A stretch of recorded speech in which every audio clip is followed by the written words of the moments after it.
নমস্কার সকলকে, Mithu's kitchen official চ্যানেলে আপনাদের সকলকে স্বাগত জানাই।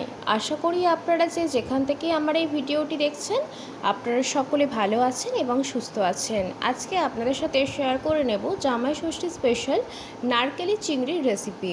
চিংড়ি মাছের মালাইকারি তো আমরা কম বেশি সকলেই খেয়েছি। আজকে একটু অন্যরকমভাবে আপনাদের সাথে এই নারকেলি চিংড়ির রেসিপি শেয়ার করে নিচ্ছি।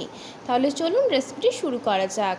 তার জন্য প্রথমে আমি এখানে চিংড়ি মাছটাকে ভালো করে পরিষ্কার করে ধুয়ে নুন হলুদ মাখিয়ে নিচ্ছি। আপনারা চাইলে কড়াইয়ের মধ্যেও নুন হলুদটা দিয়ে চিংড়ি মাছটা ভেজে নিতে পারেন, তবে আমি এখানে নুন হলুদটা মাখিয়ে 10 মিনিটের মতো রেখেছিলাম। কড়াইয়ের মধ্যে বেশ খানিকটা পরিমাণ আমি সাদা তেল গরম করে নিয়েছি। তেলটা খুব ভালো করে গরম হয়ে আসলে এর মধ্যে নুন হলুদ মাখিয়ে রাখা চিংড়ি মাছগুলো দিয়ে দেব। চিংড়ি মাছ ভাজতে কিন্তু খুব একটা বেশি সময় লাগে না, তবে অনেকেই রয়েছে চিংড়ি মাছকে একটু কড়া করে ভাজতে পছন্দ করেন, আবার অনেকেই রয়েছে একদম হালকা একটা অরেঞ্জ কালার চলে আসলে ঠিক সেই পর্যায়ে তুলে নেন। তবে আমি এখানে হালকা একটু কড়া করে ভাজবো, খুব বেশি কড়া করব না। যতক্ষণ না অবধি কালারটা একটু ডার্ক হয়ে আসছে ততক্ষণ অবধি চিংড়ি মাছগুলোকে এইভাবে ভেজে নেব। খুব সুন্দর করে চিংড়ি মাছগুলো ভাজা হয়ে গেলে যখন দেখবো যে আমাদের কালারটা একদম চেঞ্জ হয়ে গিয়েছে, ঠিক সেই পর্যায়ে আমি এখানে চিংড়ি মাছগুলোকে একটি পাত্রের মধ্যে তুলে নেব। এর থেকে বেশি ভাজবার প্রয়োজন নেই। আর একটা কথা, আমি কিন্তু এখানে চিংড়ি মাছের যে গায়ের খোসাটা রয়েছে সেটা কিন্তু বাদ দিইনি, সেটা রয়েছে, আপনারা চাইলে বাদ দিয়ে দিতেও পারেন। এই চিংড়ি রেসিপির ক্ষেত্রে কিন্তু খোলাটা থাকলে কোনো অসুবিধা হবে না।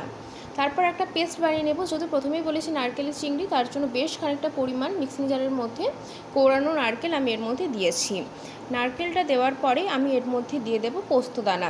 বড় চামচের 1 চামচ আমি এখানে পোস্তদানার ব্যবহার করেছি। তারপর সামান্য পরিমাণ এখানে জল দিয়ে খুব সুন্দর করে ঘন করে একটা পেস্ট আমি এখানে তৈরি করে নেব। পেস্টটা দেখেই বুঝতে পারছেন যে অনেকটা পরিমাণে ঘন রয়েছে, খুব বেশি পাতলা করার প্রয়োজন নেই। যেই তেলের মধ্যে আমরা চিংড়ি মাছ ভেজেছিলাম সেই তেলের মধ্যেই আরও বেশ খানিকটা পরিমাণ তেল দিয়ে আমি এখানে 3টে লবঙ্গ, একটা এলাচ এবং একটা দারচিনি এবং বেশ খানিকটা পরিমাণ কারি পাতা দিয়েছি।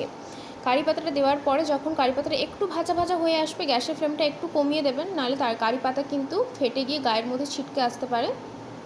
সেই ক্ষেত্রে এখানে কারি পাতাটা একটু ভেজে নেওয়ার পরে 2টো বড় সাইজের পেঁয়াজ আমি এখানে কুচিয়ে নিয়েছিলাম, পেঁয়াজটা আমি এখানে এর মধ্যে দিয়ে দিয়েছি।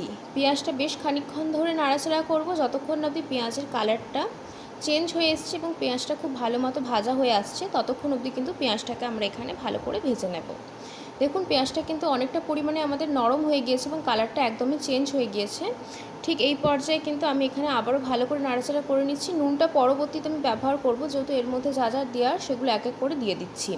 বেশ খানিকটা পরিমাণ গ্রেট করে রাখা আমি এখানে রসুনটা দিয়েছি। আপনারা চাইলে এখানে আদা রসুনটা পেস্ট করেও ব্যবহার করতে পারেন, তবে আমি এখানে আদা রসুন দুটোকেই গ্রেট করে ব্যবহার করেছি, তাতে করে মুখের মধ্যে যখন একটু ফ্লেভারটা পড়বে বেশ সুন্দর লাগে খেতে। সেই ক্ষেত্রে রসুনটা দেওয়ার পরও মিনিট 5 হাতে সময় নিয়ে রসুনটাকে নাড়াচাড়া করে ভেজে নিয়েছি, কারণ আদা রসুন পেঁয়াজের 3টেরই কিন্তু কাঁচা গন্ধ রয়েছে, তাই এই 3টেকেই খুব ভালো করে সময় নিয়ে ভাজতে হবে। ঠিক এই পর্যায়ে দিয়েছি বেশ খানিকটা পরিমাণ গ্রেট করে রাখা আদাটাকেও কিন্তু খুব ভালো করে ভেজে নিয়েছি এবং সমস্ত কিছু উপকরণ যখন ভালো মতো ভাজা হয়ে যাবে, কালারটাও চেঞ্জ হয়ে যাবে, ঠিক সেই পর্যায়ে এখানে দিয়ে দিচ্ছি পরিমাণ মতো নুন, সামান্য পরিমাণ হলুদের গুঁড়ো দিয়েছি, যেহেতু মাছের মধ্যে আমি হলুদ গুঁড়ো মাখিয়ে ভেজেছিলাম সেই ক্ষেত্রে সামান্য পরিমাণ হলুদ গুঁড়ো দিয়েছি, সামান্য পরিমাণ দিয়েছি ধনের গুঁড়ো এবং সামান্য পরিমাণ দিয়েছি এখানে জিরের গুঁড়ো এবং লাল লঙ্কার গুঁড়ো দিয়েছি। বেশ খানিকটা পরিমাণ ঝালের জন্য পুরোপুরি কিন্তু এখানে লাল লঙ্কার ব্যবহার করেছি, কাঁচা লঙ্কার ব্যবহার আমি এখানে করিনি। তারপরে সমস্ত গুঁড়ো মশলাগুলোকে খুব ভালো করে পেঁয়াজ আদা রসুনের সাথে একটু কষিয়ে নেব, যাতে করে খুব ভালোভাবে মশলাটা কষানো হয়ে যায়। খুব সুন্দর করে কিন্তু যখন দেখবো আমাদের মশলাটা কষানো হয়ে গিয়েছে, ঠিক সেই পর্যায়ে এর মধ্যে একটা মাঝারি সাইজের কুচিয়ে রাখা ছোটো ছোটো করে কুচিয়ে রাখা টমেটো এর মধ্যে দিয়ে দিয়েছি। টমেটোটা দেওয়ার পরেও কিন্তু খুব ভালো করে মশলার সাথে কষাতে হবে, যতক্ষণ অবধি টমেটোটা নরম হয়ে আসছে এবং একদম গলে যাচ্ছে এবং খুব সুন্দরভাবে সমস্ত মশলাটা কষানো হয়ে যাচ্ছে, ততক্ষণ অবধি আমি কিন্তু এখানে টমেটোটাকে ভালো করে কষিয়ে নেব। দেখুন টমেটোটা কিন্তু অনেকটা পরিমাণে কিন্তু আমাদের নরম হয়ে গিয়েছে এবং অনেকটা পরিমাণে গলে গিয়েছে। আরও বেশ খানিকক্ষণ নাড়াচাড়া করে নেব যাতে একদম নরম হয়ে যায় এবং গলে একটা পেস্টের মতো হয়ে যায়। ঠিক সেই পর্যায়ে পর্যন্ত কিন্তু মশলাটাকে আমি ভালো মতো কষিয়ে নিয়েছি। মশলা আমাদের এখানে কষানো হয়ে গিয়েছে কমপ্লিট। এই পর্যায়ে আমি এর মধ্যে দিয়ে দিয়েছি নারকেল এবং পোস্ত যে পেস্ট আমরা করে রেখেছিলাম সেই পেস্টটা। অতি অবশ্যই করে গ্যাসের ফ্লেম একদম লোতে রাখবেন এই পর্যায়ে, যেহেতু নারকেলটা রয়েছে সেই ক্ষেত্রে মিডিয়াম টু হাই ফ্লেমে থাকলে কড়াইয়ের গায়ে কিন্তু লেগে যাওয়ার চান্স থাকতে পারে, সেই ক্ষেত্রে একদম লো ফ্লেমে থাকবে।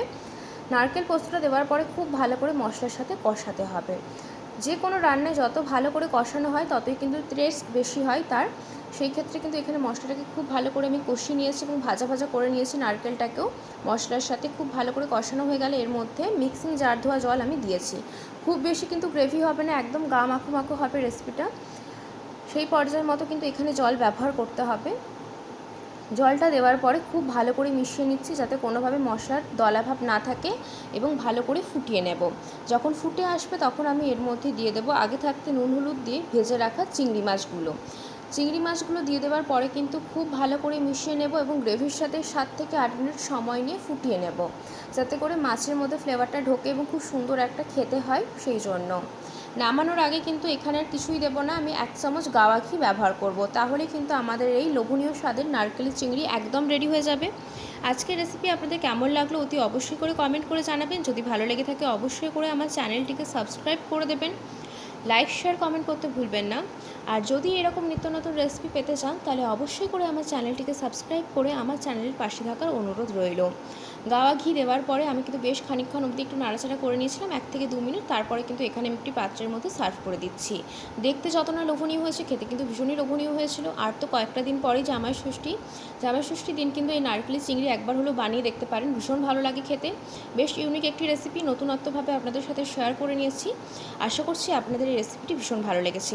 যদি ভালো লেগে থাকে তাহলে অবশ্যই করে কিন্তু আমার চ্যানেলটিকে সাবস্ক্রাইব করে দিতে হবে।